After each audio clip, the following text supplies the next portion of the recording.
G-By ನ್ಯೂಸ್ಗೆ ಸ್ವಾಗತ.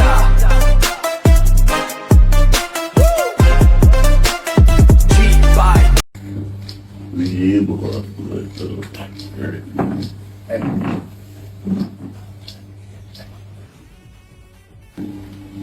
ಬಡವರಿಗಾಗಲೇ ನಾವು ಯಾರ ವೈಯಕ್ತಿಕ ದ್ವೇಷ ಎಲ್ಲ ಪರವಾಗಿಲ್ಲ, ಅಲ್ಲಿಂದ ನಾವು ಹೋರಾಟ ಮಾಡೋದು. ಇವತ್ತು ಅವನು ಏನು ಹೇಳಿದಾರೆ ಒಂದು 3 ಪತ್ರಿಕೆಗೆ ಅದನ್ನೇ ಇಟ್ಕೊಂಡು ಹೇಳು. ಎಷ್ಟು ಸತ್ಯ ಎಷ್ಟು ಅಸತ್ಯ. ಈ ಸುಳ್ಳಿನ ಸೆರೆಮೋನೆಯಿಂದ ಈ ಬಿಡಲಿನಲ್ಲಿ ಜನಕ್ಕೆ ದ್ರೋಹ ಮಾಡಲು ಹೊರಟಿದ್ದಾರೆ ಮುಖ್ಯಮಂತ್ರಿಗಳು. ನೇರವಾಗಿ ಹೀಗೆ ಸುಳ್ಳಿನ ಸೆರೆಮಾಲೆ ಬರೀ ಎಲ್ಲ ಸುಳ್ಳು ಹೇಳ್ಕೊಂಡ್ಬಂದಿದ್ದಾರೆ. ಇದರಿಂದ ಜನತೆಗೆ ಈ ಬಡವರ ಹೊಟ್ಟೆ ಮೇಲೆ ಹೊಡೆಯಲಿಕ್ಕೆ ಹೊರಟಿದ್ದಾರೆ ಮಾಡುವ. ಅವನಿಗೆ 93 ವರ್ಷ ಆಗಿರಬಹುದು. ನಾನು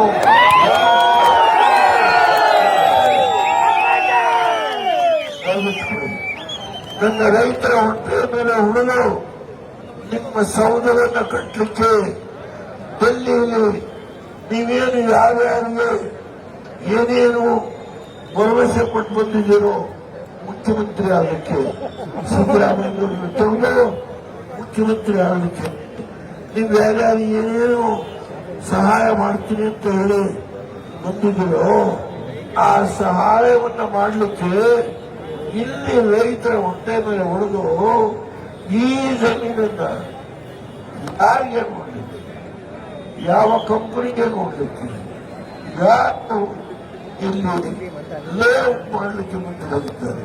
ಹೇಳಿ, ಸತ್ಯ ಹೇಳಿ, ದಯಮಾಡಿ ಕೈ ವ್ಯಾಪ್ತಿ ಮಾಡ್ತೇನೆ. ಇವತ್ತು ನೀವು ಹೇಳಿದ್ರಿ ಅವರ ಹೇಳಿಕೆಯಲ್ಲಿ ನಾನು ಒತ್ತಾಯ ಮಾಡೋದಿಲ್ಲ,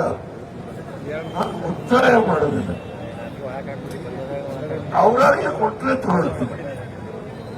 ನೀವು ಮಾತನ್ನ ಹೇಳ್ತಾರೆ, ನಾನು ಒತ್ತಾಯ ಮಾಡೋದು.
ಅಲ್ಲಿ ಕಷ್ಟಪಟ್ಟು ಬೆವರು ಸುರಿಸಿ ಬೆಳಗಿನ ಸಾಯಂಕಾಲದವರೆಗೂ ಆ ಭೂಮಿ ತಾಯಿ ನಂಬ್ಕೊಂಡು ಜೀವನ ಮಾಡ್ತವರಲ್ಲ, ಅವ್ರ ಪರವಾಗಿ ಧ್ವನಿ ಎತ್ತಿ ಇವತ್ತು ನನ್ನ ಕಾರ್ಯಕರ್ತರು, ನನ್ನ ರೈತ ಬಂಧುಗಳು ಈ ಪಾದಯಾತ್ರೆಯಲ್ಲಿ ಭಾಗವಹಿಸಿರ್ತಕ್ಕಂಥ.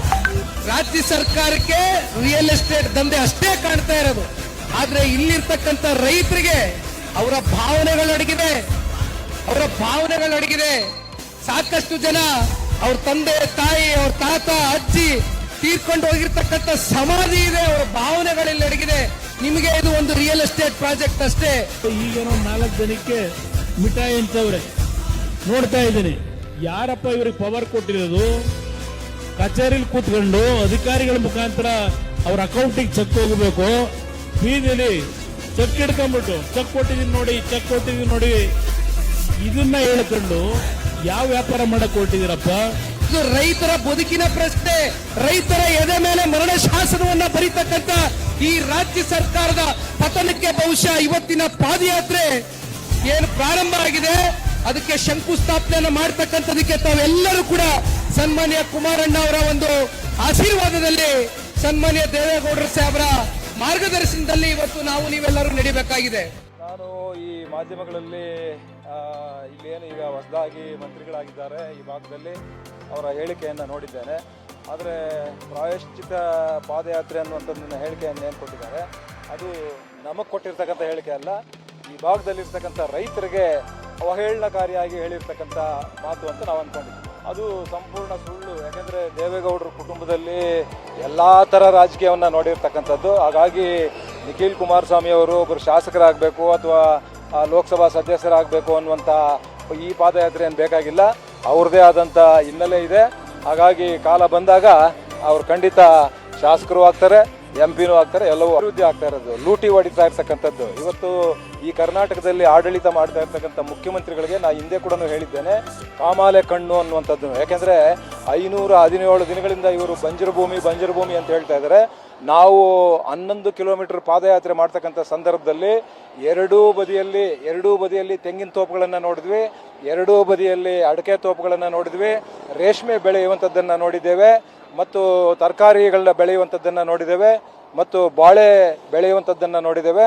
ಮತ್ತು 11 ಕಿಲೋಮೀಟರ್ ಪಾದಯಾತ್ರೆಯಲ್ಲಿ ಎರಡೂ ಬದಿಗಳಲ್ಲಿ ಸಿಕ್ಕಿರ್ತಕ್ಕಂಥ ಹಳ್ಳಿಗಳಲ್ಲಿ ಪ್ರತಿ ಮನೆಯಲ್ಲಿ ಕೂಡ ಜಾನುವಾರುಗಳನ್ನು ಇಟ್ಕೊಂಡು ಹೈನುಗಾರಿಕೆಯಲ್ಲಿ ತೊಡಗಿಸ್ಕೊಂಡು ಇವತ್ತು ಅವರದೇ ಆದಂಥ ಕಸಬಲ್ಲಿ 50,000ದಿಂದ 5 ಲಕ್ಷವರೆಗೂ ಕೂಡ ದುಡಿಮೆ ಮಾಡ್ತಕ್ಕಂಥ ರೈತರು ಆ ಭಾಗದಲ್ಲಿ ನಾವು 11 ಕಿಲೋಮೀಟರ್ ನೋಡಿದ್ದೇವೆ. ಹಾಗಾಗಿ ಈ ಸರ್ಕಾರಕ್ಕೆ ಕಾಮಾಲೆ ಯಾಕಂದರೆ ಕಾಮಾಲೆಗೆ ಏನೂ ಕಾಣಿಸೋದಿಲ್ಲ, ಬಂಜರು ಭೂಮಿನೇ ಕಾಣಿಸ್ತಕ್ಕಂಥದ್ದು.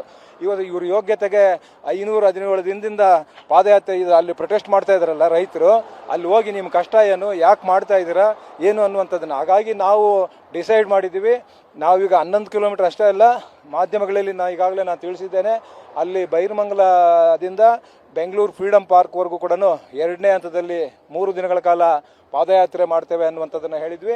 ಮತ್ತು ವಿಧಾನಸೌಧ ಚಲೋ, ವಿಧಾನಸೌಧ ಮುತ್ತಿಗೆ, ಈ ರೀತಿ ಹಲವಾರು ಕಾರ್ಯಕ್ರಮಗಳು. ಅಂದರೆ ಸರ್ಕಾರ ಸಂಪೂರ್ಣವಾಗಿ ನಾವು ಕೈ ಬಿಟ್ಟಿದ್ದೇವೆ ಅಂತ ಹೇಳೋವರೆಗೂ ಕೂಡ ನಾವು ಈ ಹೋರಾಟವನ್ನು ಬಿಡೋ. ಈಗಾಗಲೇ ನಮ್ಮ ರಾಷ್ಟ್ರೀಯ ಅಧ್ಯಕ್ಷರಾದಂಥ ನೆಚ್ಚಿನ ನಮ್ಮ ಮಾಜಿ ಪ್ರಧಾನಮಂತ್ರಿಗಳು ಕೂಡ ನನ್ನ ಪ್ರಾಣ ಹೋದ್ರೂ ಪರವಾಗಿಲ್ಲ, ನಾನು ಈ ರೈತರ ಪರವಾಗಿ ನಿಲ್ತೇನೆ ಅನ್ನುವಂಥದ್ದನ್ನು ಹೇಳಿದ್ದಾರೆ. ನಮ್ಮ ನಾಯಕರಾದಂಥ ಕುಮಾರಣ್ಣವರು ಕೂಡ ಅದೇ ದಾಟಿಯಲ್ಲಿದ್ದಾರೆ. ನಮ್ಮ ನೆಚ್ಚಿನ ಯುವ ಘಟಕದ ರಾಜ್ಯಾಧ್ಯಕ್ಷರಾದಂಥ ನಿಖಿಲ್ ಕುಮಾರಸ್ವಾಮಿ ಅವರು ಕೂಡ ಅದೇ ಹಾದಿಯಲ್ಲಿ, ಅವರ ಜೊತೆಯಲ್ಲಿ ನಾವು ಶಾಸಕರು, ಮಾಜಿ ಶಾಸಕರು, ನಮ್ಮ ಎಲ್ಲ ಕಾರ್ಯಕರ್ತರು ಕೂಡ ಒಟ್ಟಾಗಿ ನಾವು ಮಾಡ್ತಾ ಇದ್ದೇವೆ. ಈ ಸರ್ಕಾರಕ್ಕೆ ಬಹುಶಃ ಯಾಕಂದರೆ ದೇಶದ ಇತಿಹಾಸದಲ್ಲಿ ರೈತರನ್ನ ವಿರೋಧ ಮಾಡಿಕೊಂಡು ಇವತ್ತು ಯಾರೂ ಕೂಡ ಉಳಿದಿಲ್ಲ. ಇದು ಒಂದು ರೈತ ವಿರೋಧಿ ಸರ್ಕಾರ, ಜನ ವಿರೋಧಿ ಸರ್ಕಾರ, ದಲಿತರ ವಿರೋಧಿ ಸರ್ಕಾರ, ಮಹಿಳೆಯರ ವಿರೋಧಿ ಸರ್ಕಾರ, ಕರ್ನಾಟಕ ರಾಜ್ಯದ ತೆರಿಗೆ ಕಟ್ಟುವಂಥ ತೆರಿಗೆದಾರರ ವಿರೋಧಿ ಸರ್ಕಾರ. ಯಾವುದೇ ಕಾರಣಕ್ಕೂ ಕೂಡ ನಾವು ಬಿಡೋದಿಲ್ಲ. ಈ ಯೋಜನೆಯನ್ನು ಕೈ ಬಿಡಬೇಕು. ಅಲ್ಲಿವರೆಗೂ ಕೂಡ ನಮ್ಮ ಹೋರಾಟ ನಿರಂತರವಾಗಿ ನಾವು ಮಾಡ್ತೇವೆ. ಮಾತಾಡಿದ್ರೆ ಕುಮಾರಣ್ಣ ಅವರು ಈಗಾಗಲೇ 2006ರಲ್ಲಿ ಅವರು ಈ ಯೋಜನೆಯನ್ನು ಕೈಗೆತ್ಕೊಂಡಿದ್ದು ನಿಜ. ಆಮೇಲೆ 2007ರಲ್ಲಿ ವಿಧಾನಸಭೆ ಒಳಗಡೆನೆ ಹೇಳಿದ್ದಾರೆ ರೈತರ ವಿರೋಧ ಇದೆ. ಅದಕ್ಕೆ ಮೊದಲು ಕೂಡ ಕೃಷ್ಣಾ ಕಚೇರಿಯಲ್ಲಿ ರೈತರ ಮುಖಂಡರ ಜೊತೆಯಲ್ಲಿ ಕೂಡ ಚರ್ಚೆಗಳು ಮಾಡಿದ್ದಾರೆ. ಅಲ್ಲಿ ರೈತರ ವಿರೋಧ ವ್ಯಕ್ತವಾದಾಗ ವಿಧಾನಸಭೆ ಒಳಗಡೆ ಅವರು ತಿಳಿಸಿರ್ತಕ್ಕಂಥದ್ದು, ನಾವು ರೈತರ ವಿರೋಧ ಇರೋದ್ರಿಂದ ಈ ಯೋಜನೆಯನ್ನು ಕೈ ಬಿಡ್ತಾ ಇದ್ದೇವೆ ಅನ್ನುವಂಥದ್ದು. ಇವತ್ತು ಕುಮಾರಸ್ವಾಮಿ ಅವರು ಮಾಡಿರ್ತಕ್ಕಂಥದ್ದನ್ನು ನಾವು ಫಾಲೋ ಮಾಡ್ತೀವಿ ಅಂತ ಹೇಳ್ತಾ ಇದ್ದಾರಲ್ಲ, ಇವತ್ತು ಕುಮಾರಸ್ವಾಮಿ ಅವರು ಬೇಡ ಅಂತ ಹೇಳ್ತಾ ಇದ್ದಾರೆ. ಬಿಡಿ, ಹಾಗಾದರೆ ನೀವು ರಿಯಲ್ ಎಸ್ಟೇಟ್ ದಂಧೆ ಮಾಡಲಿಕ್ಕೆ ನೀವು ಯಾರಿಗೋ ಎಲ್ಲೋ ದೆಹಲಿಯಲ್ಲಿರ್ತಕ್ಕಂಥವ್ರಿಗೆ ಲಾಭ ಮಾಡಿಕೊಡುವಂಥ ಹುನ್ನಾರ ಇದರಲ್ಲಿ ಅಡಗಿದೆ.